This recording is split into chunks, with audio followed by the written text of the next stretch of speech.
네, 세 번째 강의 시작하겠습니다. 자, 이제 하나님의 섭리 가운데 보존 말씀드렸고 협력입니다. 협력. 협력 한번 읽어볼까요? 시작. 하나님이 지으신 만물과 세우신 법칙, 인간의 의지 등을 통하여 하나님이 정하신 목적을 이루어가도록 역사하는 것. 하나님께서 하나님이 정하신 목적을 갈 때 우리가 그 일을 함에 있어서 하나님께서 옆에서 협력하심으로써 하나님의 섭리를 이루시는 것을 얘기하는 거예요. 협력을 언제 하느냐? 협력의 법칙이 있는데 첫 번째는 지금도 협력하세요. 그리고 두 번째 하나님의 협력은 내가 행동할 때 시작이 돼요. 그리고 세 번째 하나님의 말씀을 붙들고 행동할 때, 이 세 가지가 있을 때 하나님께서 적극적으로 우리를 협력하심으로 하나님의 섭리를 이루시는데요. 자, 지금도 협력하신다. 그러나 하나님의 통치에 반할 때에는 협력 안 하신다. 이게 무슨 말이냐? 하나님 협력을 늘 하실 준비를 하고 계신데 하나님의 통치의 목적에 반할 때는, 다시 하나님이 통치한 목적과 반대되는 행동을 할 때는 협력을 안 하신다고 그래요. 여기 반자에다가 한문을 넣은 이유는 뭐냐면, 전에 한문을 뺐더니 하나님 통치 목적을 내가 반할 때 너무 하나님 반하면 안 하신다 이런 뜻이 아니라 반대됐을 때는 뜻이에요. 여러분 다 이해하시죠? 네, 지금도 그래서 늘 협력하신다. 두 번째 하나님의 협력은 내가 뭐 할 때? 행동할 때요. 생각할 때 내가 믿습니다라고 말만 해서는 안 되고, 그것도 기도만 해서도 안 돼요. 성경 공부만 해서도 안 돼요. 이 협력은 뭐냐면 내가 하나님께 그것을 받고 실제로 순종의 행동을 할 때 하나님께서 그때 협력을 하세요. 같이. 그럼 어떻게 하느냐? 하나님의 말씀을 붙들고 행동할 때 합니다. 이거 다른 말로 하면 그 행동이 나 중심이 아니라 하나님 나라 중심, 하나님 영광을 중심으로 말씀 붙들고 행동할 때 적극적으로 행동을 하십니다. 이 협력의 세 가지 법칙을 기억하시고 볼까요? 빌립보서 2장 13절 시작. 너희 안에 행하시는 이는 하나님이시니 자기의 기쁘신 뜻을 위하여 너희에게 소원을 두고 행하게 하시나니. 참 귀한 말씀인데, 하나님께서 하나님의 일들을 이루어가시면서 자기의 기쁘신 뜻을 위해서 어떤 일을 준비하실 때 하나님의 백성들에게는 이런 일을 많이 해요. 그 사람에게 그거 소원을 주세요. 참 하나님 너무 좋으세요. 내가 어떤 일이 마음에 소원을 받았어요. 그것이 하나님 뜻에 맞다고 생각하면 내가 그 소원을 붙잡고 하나님 앞에 나가는 것을 통해서 하나님께서 적극적으로 하세요. 그러니까 하나님께서 일방적으로 휘두르는 게 아니라 내 마음에 뭘 주고? 소원을 주고. 여러분이 어려운 결정을 해서 이렇게 신학기에 오셨잖아요. 소원을 주셨습니까? 소원을 주셨습니까? 예, 소원 주셔. 그렇게 하셔야지. 그냥 코 껴가지고 와서 찌질질 하면 힘들죠. 물론 어느 때에 또 하나님께서 마음을 변하게 하실 수 있지만 대부분의 경우는 소원을 주고 하세요. 그리고 자기가 소원을 받아서 하면 너무 신나고 재미있게 해요. 제 주위 사람들은 저한테 여러분이니까 어떻게 사냐고 얘기해요. 낮에는 진료 보고 밤에는 뭐 하고 이런 강의해야죠. 수요일 새벽 설교해야죠. 교회에서 슬기로운 교리 강의하죠. 금요일도 강의하죠. 그러니까 많잖아요. 근데 그거는 이제 제 마음의 소원을 몰라서 그래요. 그러니까 저는 진료도 너무 좋고 내 시간도 너무 좋지만 이렇게 하나님께서 지혜를 주셔서 기회를 주셔서 이렇게 말씀을 하는 것이 저에게 너무나 큰 감격이고 소원이에요. 그렇게 하고 싶었는데 하나님께서 이렇게 하게 하셨고, 저는 제일 감격이 뭐냐면, 제가 나이가 이제 50 넘어서 신학교에 왔는데 끝나고 나서 저는 한 번도 제가 교수 된다는 생각 한 번도 해본 적이 없어요. 자격이 안 된다고 생각했어요. 근데 그 기회를 허락해 주셨어요. 내가 너무 하나님께 깜짝 놀랐어요. 야, 하나님께서 나에게 소원을 주고 이렇게 하시는데 그게 저의 너무 감격이기 때문에 저는 여전히 이 자리에서 여러분과 함께 만나는 게 저에게 너무 소중한 기회이고 추억이고 너무 감사의 제목이에요. 여러분 피곤하게 해서 죄송하지만 하여튼 여러분 소원을 주실 때 하나님께서 그 일을 하십니다. 그리고 하나님께서 이렇게 말씀하시는데요. 내가 너에게 분부한 모든 것을 가르쳐 지키게 하라. 볼지어다 세상 끝날까지 너희와 항상 함께 있으리라. 항상 함께 있으리란 말은 그냥 옆에 붙어있다는 뜻이 아니라 함께 있어서 뭐한다? 너를 반드시 협력하겠다는 거야. 근데 뭐 할 때? 내가 너에게 분부한 모든 것을 가르쳐 지키게 하는 그 순종함의 행동을 할 때 항상 네 옆에 서서 뭐하겠다? 너를 돕겠다. 협력하겠다는 뜻이에요. 그래서 하나님의 협력을 받으려면 여러분 어떻게 하셔야 되느냐? 얘기죠. 하나님의 뜻과 말씀을 붙잡고 우리 마음의 소원대로 여러분 순종하시면 됩니다. 자, 이 보면 하나님께서 협력하는 내용들을 이제 간단하게 볼 건데 이 그림 보면 누구예요? 다윗과 골리앗이죠. 자, 여러분 다윗이 골리앗을 만났어요. 그래서 여러분 다윗이 골리앗을 어떻게 처치하죠? 물맷돌을 돌려가지고 단방에 처치합니다. 여러분 파묘 해보셨습니까? 파묘? 봤어요? 영화도 그렇지만 여러분 10년, 20년 보셨어요? 딱 이렇게 파면 대부분의 뼈들은 다 삭습니다. 근데 마지막까지 남는 뼈가 뭔지 아세요? 두개골이에요.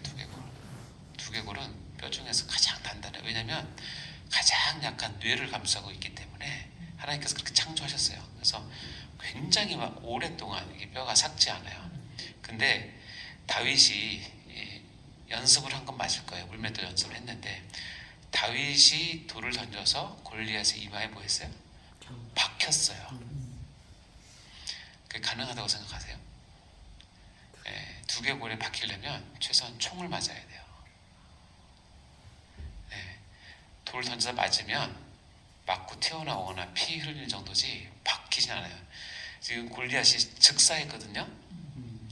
왜 즉사했냐면 박히면서 그 돌의 크기만큼, 돌이 요만한 돌이 아니에요. 그 박물관 가보면 돌이 얼마나냐면 주먹만 해요. 이게 박히니까 어때요? 그 박힌 부분만큼 뇌가 뒤로 밀려나면서 즉사를 한 거예요. 여러분 그 다윗이 얼마나 세게 던졌으면 박힐까요? 다윗이 나갑니다. 골리앗이 이스라엘 군대를 업신여길 때 많은 이스라엘 사람들은 골짜기에 숨어서 열심히 기도했습니다. 하나님, 저 골리앗 좀 처치해 주세요. 하나님, 저를 도와주세요. 저 이기게 해주세요. 기도했지만 여러분 기도만 한다고 협력이 있어요, 없어요? 없어요. 근데 다윗은 그것을 듣고 분개합니다. 만군의 여호와 이름을 가지고 나갑니다. 그리고 다윗도 걸어 나오고 골리앗도 걸어 나오고 다윗은 골리앗에서 뛰어나갑니다. 뛰어나가면서 돌려요. 물론 다윗은 연습을 많이 했을 거예요. 그래서 확 돌렸는데 아마 빗나가서도 극하게 했겠죠. 근데 팍 나갔어요. 만약에 그 돌이 정상적으로 맞고 골리앗의 이 머리에 맞고 툭 떨어지고 골리앗이 피를 좀 흘리면 골리앗은 화만 나납니다. 이해되세요? 그러면 다윗이 뛰어나오면서 던졌기 때문에 딱 멈추는 순간 골리앗 앞에 있어요. 그럼 단칼에 다윗은 목이 달아났을 거예요. 근데 어떻게 해요? 달려나가면서 여호와 이름으로 달려나가요. 만군의 여호와 이름으로 돌을 던졌어요. 그쯤 되면 누가 급해요? 하나님이 급한 거예요. 그 돌에, 그 속도에 다윗이 했던 속도보다 100배, 1000배의 가속을 붙이신 거예요. 그래서 이만한 돌이 머리에 박혀요. 박힐 수 없다니까요. 한번 해보실래요? 박힌다니까요. 여기 보면 3문사 17장 49절에 보면 손을 주머니에 넣어 돌을 가지고 물미로 던져 블레셋 사람의 이마를 치매 하고 다윗이 그 골리앗이 맞고 땅에 엎드러지는 써도 되는데 이마를 꼭 넣어요. 돌이 그의 이마에 뭐하니? 박히니. 왜 이걸 기록하게 했냐면 왜 했을까요? 하나님 입장에서 야 이거 내가 한 거야. 내가 다윗을 도와서 한 거니. 다윗이 너무나 훌륭한 신앙을 가지고 순종하니까 내가 거기에 강력한 협력을 통해서 이렇게 했단다 를 보여주는 거예요. 하나님 협력은 그때 일어나는 거야. 이스라엘 군대처럼 무서워서 숨어서 기도만 열심히 한다고 절대 하나님께서 이 일을 안 하세요. 목숨 걸고 나갈 때 다윗은 지금 목숨 건 거예요, 여러분. 예, 돌은 5개 준비해 나가시죠. 이해하세요? 왜 5개인지 아세요? 예? 그렇죠, 그렇죠. 블레셋은 5부족 체제예요. 그러니까 다윗은 어떤 생각을 하냐면 하나 던져서 한 놈 죽으면 또 다른 놈 나올 거다. 또 던질 거다. 대단한 믿음이죠. 근데 이거는 뭐 하나는 사랑해도 뭐든 그런 풍요적인 해석이고 오부족이기 때문에 가드 사람이잖아요. 다음에 에글론 다 있잖아요. 한 사람씩 나올 거를 생각하고 나가는 거예요. 근데 골리앗이 그렇게 쓰러지니까 다 포기하고 도망간 거예요. 대단하지 않습니까? 돌이 그의 이마에 박히니 누가 했을까요? 하나님 협력이에요. 이게 요셉이 종살이 한 거 아시죠? 요셉이 종살이를 했는데 요셉이 부디바리의 집에서 종로로 타는데 어떻게 끌려왔는지 아시죠? 저번 시간에 얘기했지만 요셉은 그때 끌려왔을 때는 아마 너무 억울했을 거예요. 근데 나중에 하나님의 그것이 섭리이고 하나님 뜻인 줄 알고 하나님이 보내셨다고 생각을 하는 거예요. 어쨌든 하나님 입장에서는 요셉이 지금 종으로 끌려와서 너무 형통한 거예요. 요셉은 너무 형통한 거예요. 그러니까 어때요? 거기서 요셉이 이 보디발 눈에 잘 들어서 가정 충무가 되게 하는데 밑에 보면 여호와께서 요셉을 위하여 그렇죠? 그 애굽 사람의 집에 복을 내리심으로 여호와의 복이 그의 집과 밭에 있는 모든 소유에 미쳤다고 되어 있죠. 보디발이 움직일 수 없는 그런 그 증거가 있는 거예요. 요셉이 손만 대면 너무 잘 되는 거야.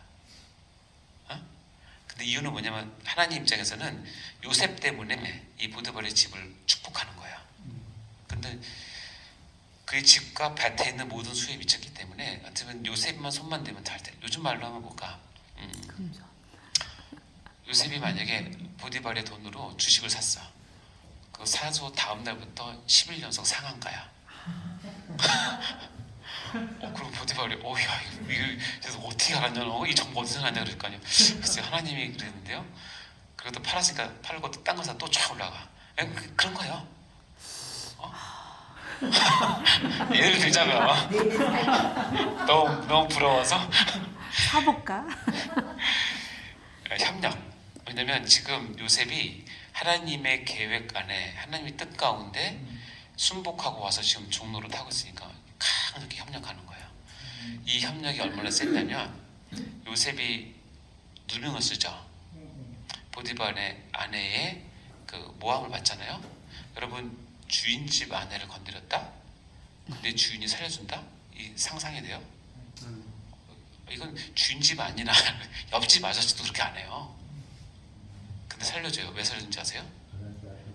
이거를 봤기 때문에 그래요. 함께 하시는 걸 봤기 때문에 요셉이 그럴 리는 없을 건데 내 아내는 아무래도 좀 그래서 그렇다고 아내를 의심할 수 없으니까 그냥 왕들이 갇히는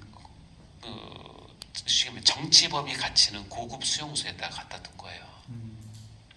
그래서 거기서 일이 벌어지잖아요. 이게 협력이에요. 하나님의 뜻 가운데 종로를 하도록 하나님이 협력하십니다. 아말렉과의 전쟁도 마찬가지죠. 모세가 손을 들면 이스라엘이 이기고 모세가 손을 내면 져요. 도대체 이런 싸움이 어디 있어요? 근데 하나님께서 아말렉을 진멸하기를 원하셨기 때문에 이렇게 아론과 훌이 옆에서 들고 있을 때 이런 협력을 하시죠. 다니엘의 세 친구 전에 봤죠? 들어갈 땐 3명이었는데 불꽃에 보니까 결박은 다 풀어지고 4명이 서 있어요. 그 한 명은 누구냐면 넷째의 모형은 신들의 아들과 같다. 즉 신의 아들 예수님을 표현하는 표현이에요. 다니엘의 세 친구가 왜 이렇게 불구덩이에 갔냐면 아시잖아요. 큰 평야에 느부갓네살이 저걸 세우고 신상에 전하라고 하는데 절을 안 하니까 그리고 왕이 불러서 대면하는데 너 왜 절 안 해? 했더니 난 하나님 선교사 안 한다. 여기 말이 쉽지 않아요. 저도 얘기했잖아요. 한 1000명 모여있는 데서 997명이 다 엎드려 절하는데 3명이 서 있다? 그거 쉽지 않아요. 차라리 997명이 서 있는데 3명이 엎드리면 안 보이니까 괜찮은데 이해되시죠? 그걸 보고 하나님께서 협력하시는 거예요. 예수 그리스도께서 직접 보내셔서 구원하시는 거죠. 협력이 그런 거예요. 우리가 언제 하나님께 협력을 받기 원하느냐? 순종함으로 하나님의 뜻을 따를 때죠. 다음에 통치는 뭐냐? 협력보다 좀 더 큰 개념이에요. 전 우주, 그러니까 세계의 역사와 모든 제국과 나라와 지배자들을 하나님께서 직접 통치하세요. 물론 우리도 통치하시지만 하나님은 창조하신 그 만물을 그 존재의 목적에 맞도록 다스려 가시는 것인데요. 다니엘서에 보면 이런 내용이 있어요. 이게 12달이 지난 후에 내가 바벨론 왕국을 거닐세 나 왕이 누구냐? 느부갓네살 왕이에요. 재밌는 거 뭐냐면 다니엘서인데 이 부분은 1인칭이 누구냐면 느부갓네살 왕으로 되어 있어요. 독특하죠? 그거 누구서 이거 썼느냐? 그렇지 않을 거예요. 근데 이거 실감나게 하시려고 그렇게 하신 것 같아요. 나 왕이 말하는 거야. 내가 참 이제 바벨론 왕궁을 지붕에서 거닐세. 이게 뭐냐면 나라를 평정하고 대제국을 이루고 이제 평안함이 찾아온 거예요. 참 왕들은 평안할 때 항상 거닐어요. 그럼 항상 이 문제가 생겨요. 다윗도 그랬잖아요. 그래서 너무 평안 찾지 마세요. 어슬렁어슬 걷다가 딴짓합니다. 그러니까 어떻게냐면 왕궁 거닐 때 잘 보세요. 나 왕이 말해서 이 큰 바벨론은 내가 능력과 권세로 건설했고 나의 노성으로 삼고 이것은 내 위엄에 다 나죠.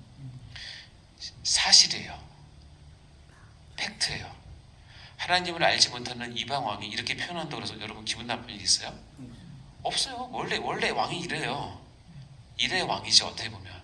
근데 하나님께서 통치하시는 거 보여주시려고 예를 들어 쓰는데 이 말이 아직도 나 왕의 입이 있을 때 하늘에서 소리가 들렸어요. 뭐라 하면 느부갓네살 왕아 내게 말하노니 나라의 왕위가 내게서 떠났다. 천천백년 같은 얘기를 하는 거예요. 내가 사람에게 쫓겨나서 들짐승과 함께 살면서 소처럼 풀을 먹을 것이고, 자, 소처럼 풀을 먹는다? 밑에 보면 느부갓네살의 응함으로 내가 사람에게 쫓겨나서 소처럼 풀을 먹고 몸이 하늘이 세졌고 머리털이 독수리털과 같이 자랐고 손톱은 세발톱까지 되었다. 한마디로 노숙자가 된 거야. 노숙자. 황제가 노숙자가 됐다니까요. 근데 보면 이와 같이 7대 아마 7년이겠죠. 7대를 그렇게 하면서 네가 노숙자처럼 될 건데 그 이유가 뭐냐면 지극히 높으신 이가 사람의 나라를 다스리시며 자기의 뜻대로 그것을 누구에게든지 주시는 줄 알기까지 이른다는 거예요. 분명히 하나님은 바벨론을 흥왕케 하셨어요. 느부갓네살을 사용하셨어요. 근데 느부갓네살이 그 다 내 힘으로 했다고 얘기했어요.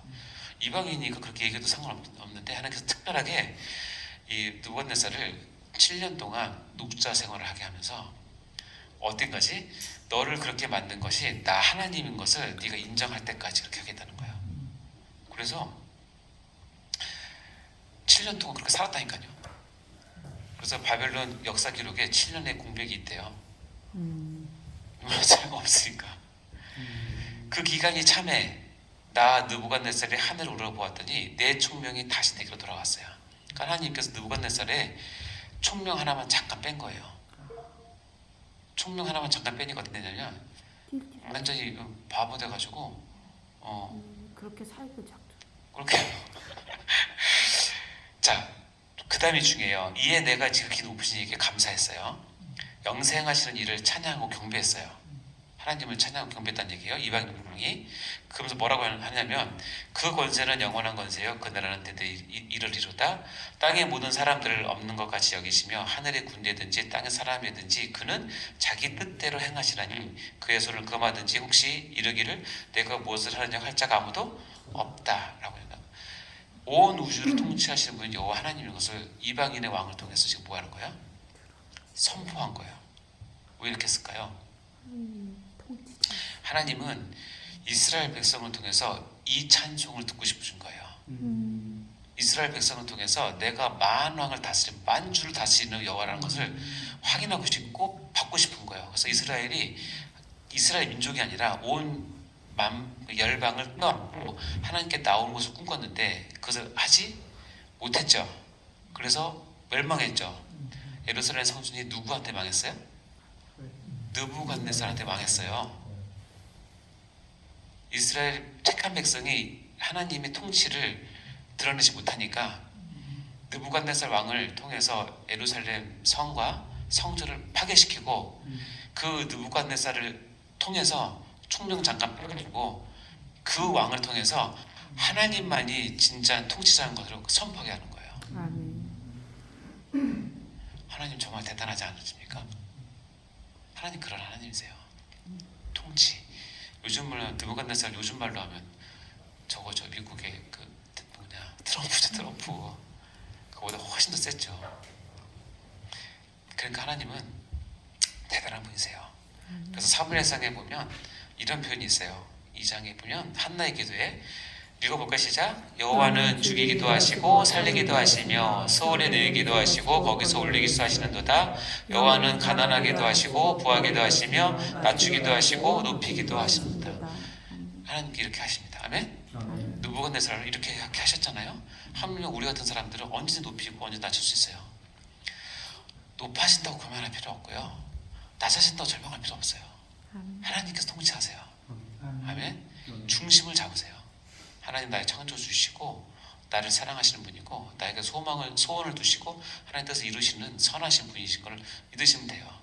내 위치는 하나님이 높이시며 낮추면 낮추시는 거예요. 그거 별거 아닙니다. 높인다고 하루 6개 먹는 거 아닙니다. 살만 찝니다. 아시죠? 하나님께서 또 제국을 바꾸십니다. 제국을 다니엘서 5장에 보면 벨사살 왕이라고 있어요. 벨사살 왕이 바벨론의 이제 마지막 왕이죠. 어떻게 보면 그 이제 잔치를 할 때 메네 데겔 우바르신이라고 그 손이 나타나서 썼어요. 메네는 하나님이 이미 왕의 시대를 세워서 그것을 끝내셨다는 뜻이고 데겔은 왕을 저울에 달아보니 부족하였다. 베레스는 왕의 나라가 나뉘어서 메대와 바사 사람에게 준바되었다. 즉 바벨론이 하루아침에 망하고 페르시아, 메대가 씁니다. 이 장면은 역사적으로는 바벨론 성을 포위를 했어요. 메대 다리오 왕이 포위했는데 도대체 이 성은 들어갈 구멍이 없는 거예요. 도대체 들어갈 구멍이 이중 삼중벽으로 되어 있고 가운데 해자가 있기 때문에 물이 있기 때문에 통과를 못해요. 근데 역사적으로 보면 하수군과 거기를 통해서 들어가서 뒤집거든요. 그날 저녁이에요. 이걸 보이시고 벨사살 왕이 이것을 이제 다니엘이 다 이렇게 풀어주니까 해석해주니까 다니엘에게 자주색 옷을 입게 하고 금사슬을 그의 목에 걸어주고 그를 위하여 조서를 내려 나라의 셋째 통치자로 삼았어요. 벨사살이 둘째 통치자고 원래는 그 아버지 통치가 있기 때문에 세 번째 통치자라고 얘기를 하는 거예요. 그날 밤에 갈대아 왕 벨사살이 죽음을 당하고 메대 사람 다리오가 나라를 얻었어요. 한 제국이 한 날에 망하고 신흥 제국이 서는 거예요. 그 사이에 누가 있냐면 다니엘이 있는 거예요. 그리고 그것을 해석을 한 거예요. 그래서 영국 속담에 어처럼 너는 바벨론처럼 망하냐는 말이 있대요. 무슨 얘기냐면 갑자기 밑도 끝도 없이 뭐가 이렇게 하룻밤에 갑자기 망하는 거를 이렇게 표현해요. 이 사건을 통해서.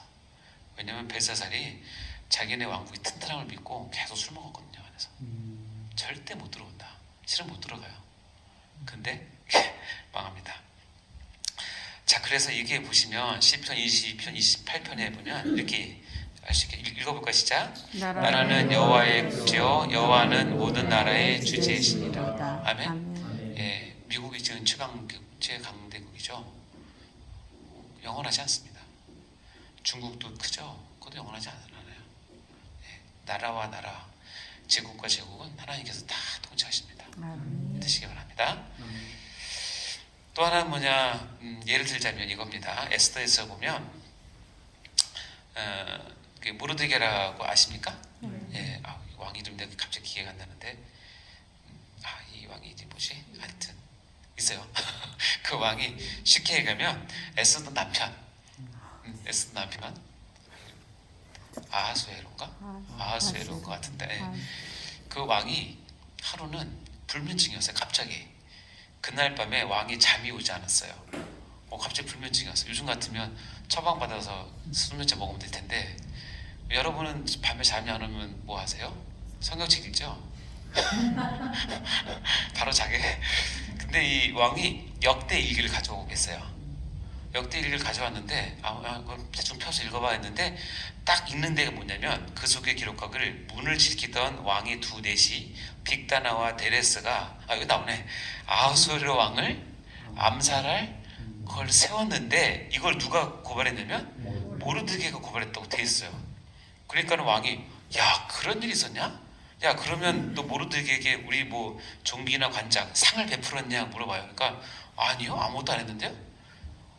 이거 어떻게 너희들 그러냐 그러면서 밖에 누가 때렸느냐 하는데 마침 하만은 지금 아하수에로 왕이 가장 아끼는 충신이에요. 하만이 여기 있습니다 라고 했는데 그때 하만이 왜 왔냐면 모르드게를 자기가 죽이려고 자기 집에 높은 기둥을 세우고 왕의 재가를 얻으려고 온 거예요. 와서 딱 갔는데 그 얘기를 하기 전에 여기 보면 하만이 자기가 세운 나무에 모르드게 달기를 왕께 구하고자 왕궁에 이르렀는데 그때 왕이 이걸 알고 밖에 누구 있느냐 물어본 거예요. 하만이 제가 있습니다 하고 물어봤어요. 그러면 모르드게 얘기를 하면서 모르드게 이런 자에게 어떤 상을 주면 좋겠냐? 왕의 마차에 왕의 군관을 씌워서 이렇게 하면 좋겠다. 자기 얘기인 줄 알고 아시죠? 기가 막힌 거 아니에요? 아하수에로 왕이 그때 잠을 잤으면 모르드게 죽었어요. 그리고 역대 일기를 안 펴고 다른 거 봤으면 안 되죠. 역대 일기 이 두꺼운 곳에 하필은 그 장면을 어떻게 읽어요? 우연이죠? 이거 우연이죠? 이거 진짜 기가 막힌 우연이죠? 우연이라는 거 얘기 안 한다는 거 성경은. 이게 이 에스더서의 아주 기가 막힌 포인트예요. 반전 포인트. 왕이 잠이 안 와. 역대기 읽었는데 모르드게가 나와. 왕은 모르드게를 세우려고 하는데 하만은 자기 쪽으로 착각해. 그래서 나중에 하만이 자기 거기 못 발려 죽는 거 아니에요. 그래서 이스라엘이 유대인이 구원받는 거 아니에요. 통치하세요. 성경의 곳곳에 이런 게 너무나 많이 있어요. 그래서 잠언 16장 33절 읽어볼까 시작. 재미는 사람이 보거나 모든 일을 작정하기는 여호와께 있느니라. 아멘. 믿습니까? 그러니까 여러분 하나님 통치를 믿는다면 나에게 주어지는 것들에 대해서 하나님 신뢰를 하시면 됩니다. 내가 설령 이해를 못해도 그러려니 하세요. 꼭 그게 안 된다고 막 안절부절하지 마세요. 그게 좋은 거 있지만 나쁜 것도 많아요. 그래서 저는 환자가 와서 때로는 환자가 막 저희 병원을 욕하고 가는 사람들 가끔 있어요. 마음에 안 들고 또 어떤 일이 왜냐면 사람과 사람 관계니까 오해할 수도 있고 우리가 실수할 수도 있어요. 그래서 막 가요. 그러면 제가 처음 개원 초기에는 그게 너무너무 속상하고 안타깝고 한 사람 놓친 거에 대해서 너무 그랬거든요. 근데 나중에 알게 됐어요. 저 환자는 내 환자가 아니었나 보다. 하나님께서 이렇게 보내시나 보다 생각을 하니까 마음이 편해요. 그렇게 생각해야지. 물론 우리가 잘못한 건 고쳐야 되겠지만 그렇게 생각하시면 됩니다. 그래서 하나님은 제국도 통치하고 정치인이라든가 왕도 통치를 하고 모든 사람 다 통치하는데 심지어 이렇게 얘기합니다. 마태복음 10장 시작. 참새 두 마리가 하나 썰에 팔리지 않느냐. 그러나 너희 아버지께서 허락하지 아니하시면 그 하나도 땅에 떨어지지 아니하리라. 너희에게는 머리털까지 다 세신 바 되었나니 두려워하지 말라. 너희는 많은 참새보다 여러분 머리털까지 다 세시고 다 통치하시고 다 아십니다. 아셨죠? 하나님 통치를 보면 너무 감사하는. 그래서 하나님의 섭리는 보존과 협력과 통치를 통해서 하나님 뜻을 드러내고 영광을 드러내는 것입니다.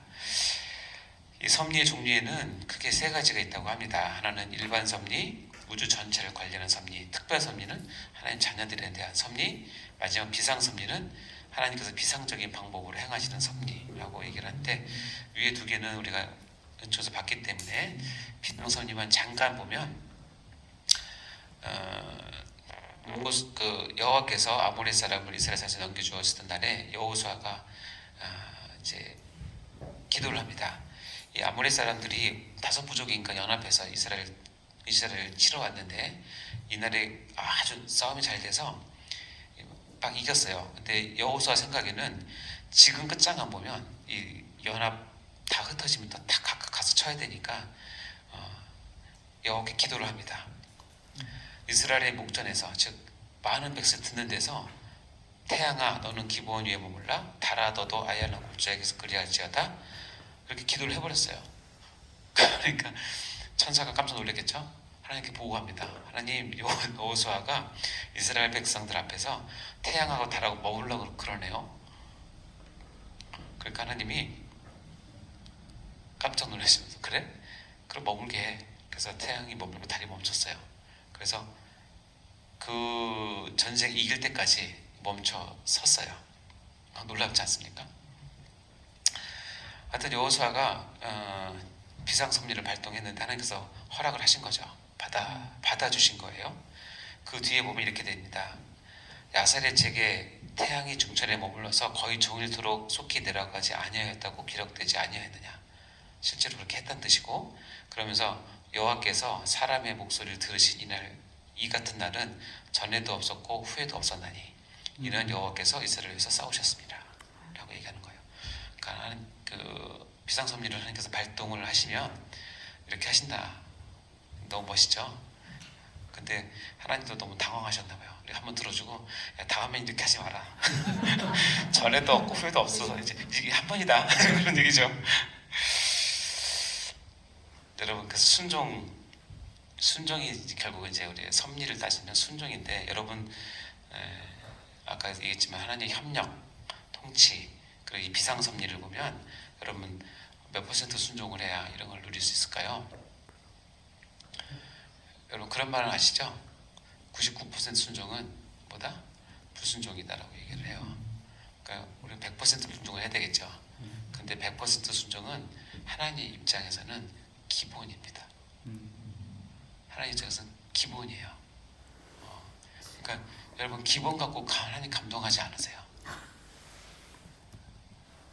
200%, 300%, 500% 최소한. 다윗이 골리앗 앞에 달려가는 게 기본 100%입니까? 아니요. 자기 목숨을 걸었다니까요. 300%, 400%, 500%예요. 순종은 100% 순종은 우리가 마땅히 해야 될 최저치라고 생각하시면 되고, 하나님을 감동하시진 않아요. 좋게는 보시겠지만 막 감동하시잖아요. 근데 어느 때 감동하시냐면, 그렇게 안 되는데도 나를 믿고 200%, 300%, 400%에서 자기 목숨을 걸고 하나님 뜻에 나갈 때 하나님께서 비상섭리를 발동하시고 강력하게 협력을 하시고 일을 이루십니다. 이것은 교회사에서 보면 이런 분들 많습니다.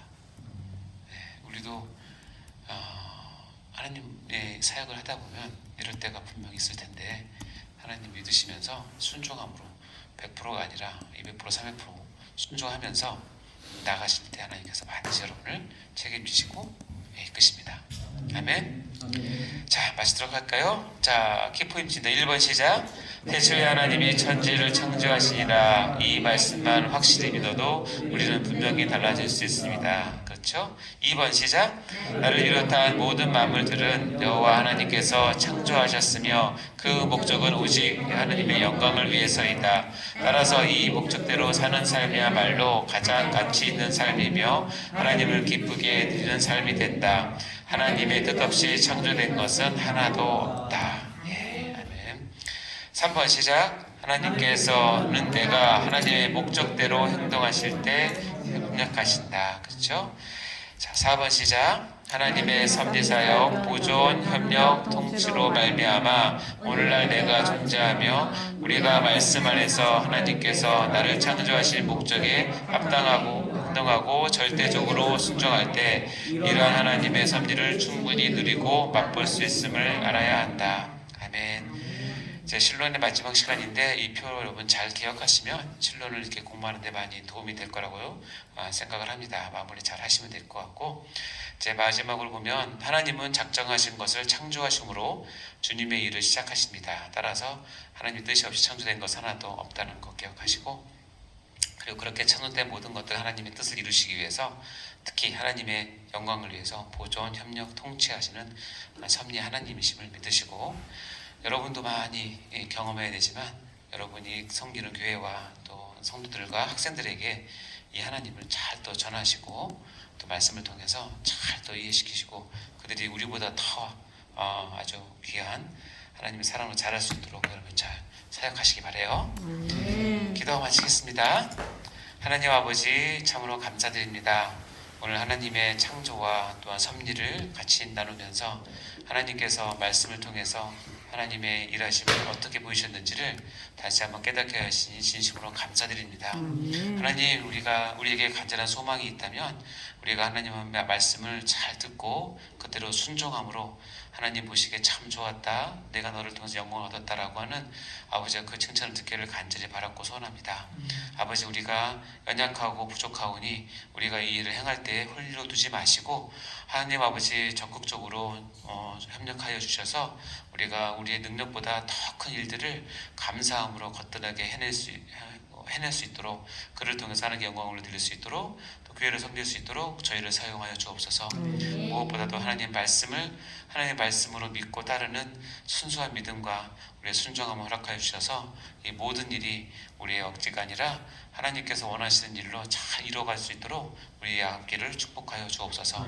아버지 하나님, 오늘 배운 이 창조와 섭리의 내용들이 우리의 삶 가운데, 우리 신앙생활 가운데 잘 드러날 수 있도록 축복하여 주옵소서.